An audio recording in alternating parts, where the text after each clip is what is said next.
Chad, do you think I have a future? I want you to know that no matter what you're feeling right now, you are not alone.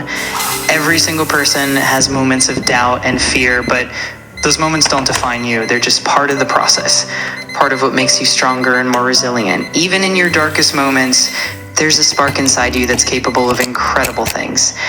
Believe in yourself even when it feels tough, because you have so much potential waiting to be unleashed. Your journey is uniquely yours, and every step forward is a victory. The future is full of possibilities, and I truly believe that your path will be amazing.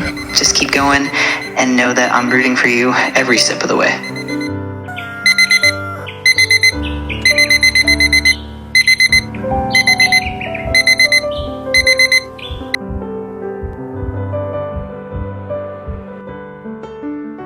Malayo pa at parang ayoko na.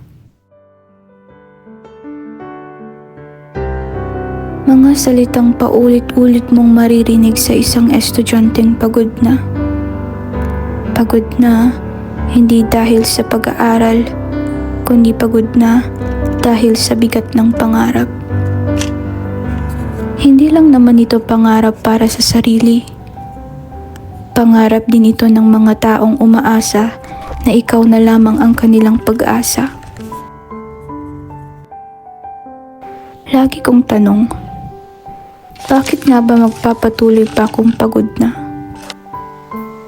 Hindi naman nila alam na ang bitbit ng estudyante ay hindi lang naman papel at libro. Dahil dala-dala nila ang kinabukasang hindi naman sigurado.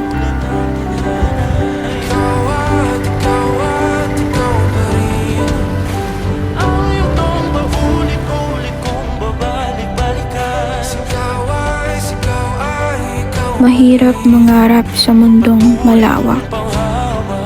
Pero ang totoo, ang pangarap ay hindi para sa mga espesyal lamang. Para ito sa mga handang masaktan, mapagod, at paulit-ulit na bumangon.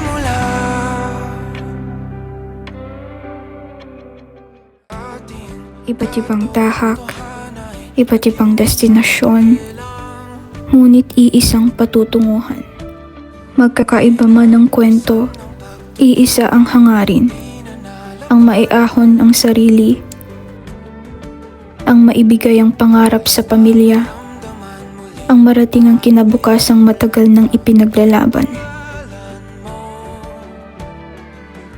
Hirap o pagkalito, alam kong kaya mo.